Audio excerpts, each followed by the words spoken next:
弊啦弊啦，去唔去好呢？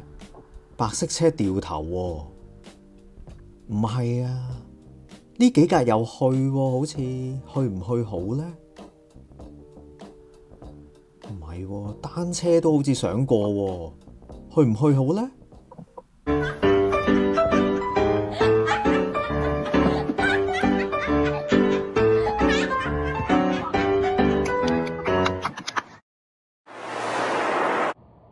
歡迎收睇 Angie 漂泊到 UK。隨住10月尾英國轉冬令時間，寒冷又潮濕嘅冬天正式來臨。呢排越近冬至，日照嘅時間就越短，落雨嘅機率咧就越嚟越高。基本上每一日都會落雨。問題係啲雨大定細嘅啫。對於每一日揸車出入嘅人士，如果淨係去下超市買餸，或者淨係行下 highway， 落雨令到路面水浸，未必會影響到你。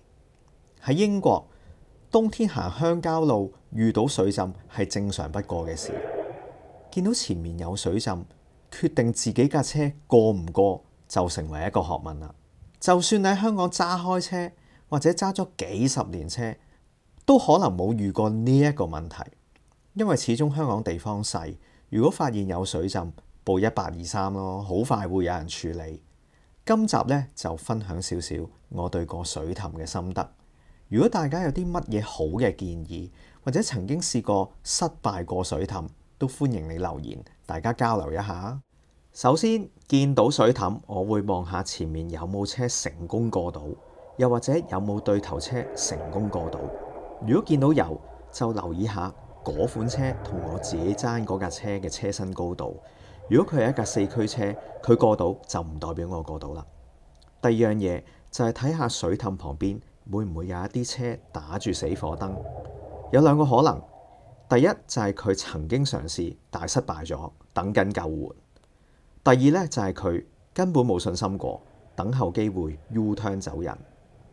如果嗰條路係冇曾經揸過嘅呢，咁就真係要好小心啦，因為唔知道水凼下低嗰條路會唔會有坑洞，又或者根本唔知道嗰條路平唔平坦，貿然衝過去呢，可能有危險。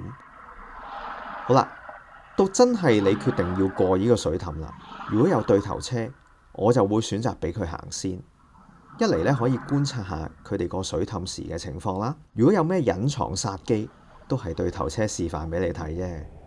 第二個原因呢，讓佢哋先行呢，就係避免兩架車同時間駛入水凼，因為當架車駛入水凼，就好似架船經過咁樣，都會濺起好多水花或者湧浪。可能呢，本身架車係夠高過水凼，但係因為對頭車掀起嗰啲湧浪呢，就會令到啲水入咗去引擎，又或者整濕咗架車其他重要嘅零件。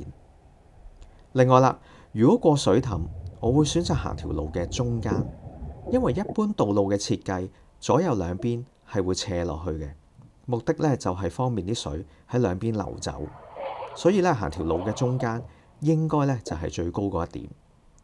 好啦，到架車開入水凼嘅時候呢，一定要保持一個慢嘅速度，唔好俾大油，亦都唔好停喺當中。